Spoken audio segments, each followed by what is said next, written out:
Let's analyze a deal, see what we want to offer.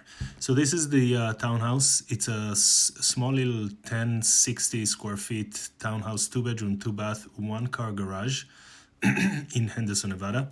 They have an issue with the roof. And I had the exact same scenario, same community, same, I think mine was bigger, but it was the same thing. It was like this part of the roof, which is like 1/4 of the entire roof, has to be replaced, and I have to pay for it.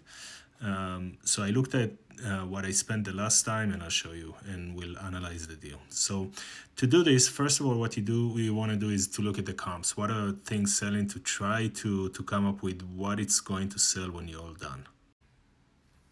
It's really hard. I had to go a year back because before, if not for a year, all I had is three: 265, then 235, then 200.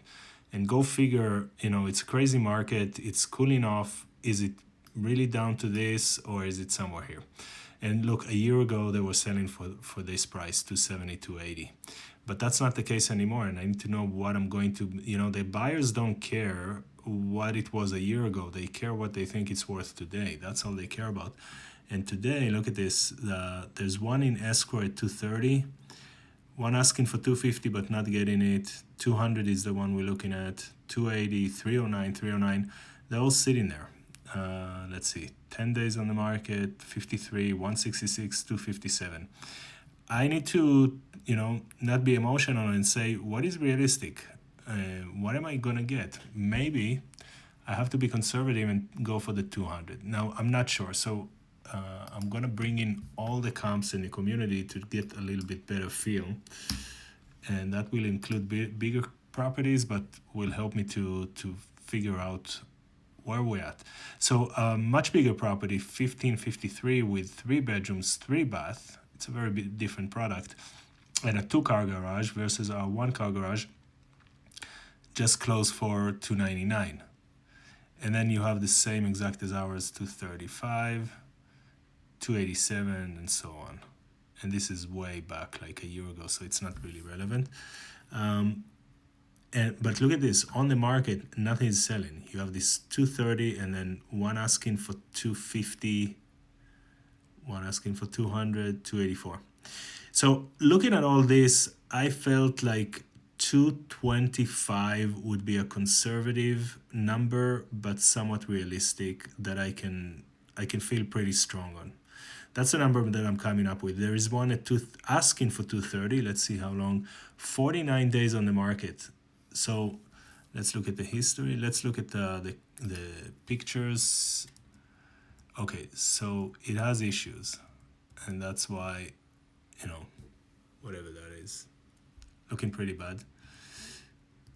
So that's why it was sitting.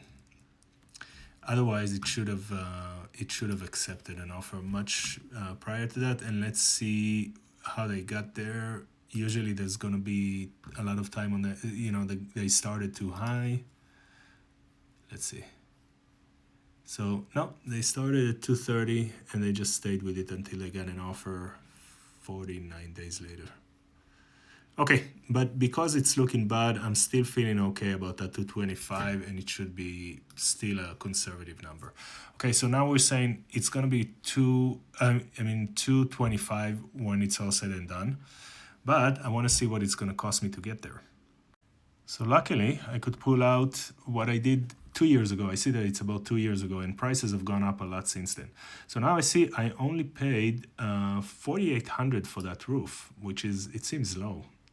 And it probably is low. 2 years later, it's probably more like 6, something like that at least. But here's what I paid for construction. So I paid $37, including the roof.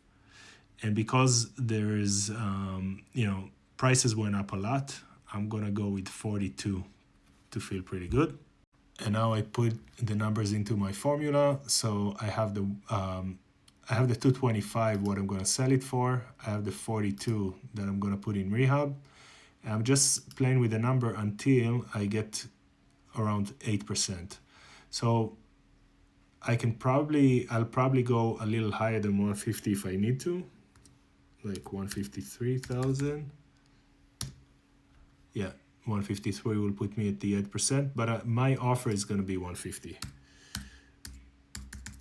Now, what do you think are the chances it's going to get accepted? Extremely low, close to zero, because in the minds of the buyer, the seller says, wait a minute, a year ago this was selling for 260, 270, 280. Yeah, we have these comps, but it's to us, sellers always think how, from what they should get, So they're thinking, no, it should be worth 260 at least. That's so when we say 200, we're giving it away already. So will they take 150? Chances are very close to zero. But to me, it doesn't matter. I'm not emotional. I can't play their game. I have to play my game, and I know my numbers. So I'm going to offer what I can, and 99% they're going to say no. And if it happens to be that they say yes, wonderful. It's going to be great. We're going to be happy, but that's all we can do. We have to offer what the numbers are telling us to offer and not go crazy because the market a year ago was somewhere else. So follow this account, and if we get this, if they happen to answer yes to the 150, I'll share the whole thing. I'll share when we close it, when we do the construction, what it goes, and then you'll be able to test me and see what we ended up paying for the construction in real time and what it actually sold for. So that'll be an amazing thing if we can actually get it, and I'll document the whole thing. So stay tuned and follow me so you can see exactly what happens.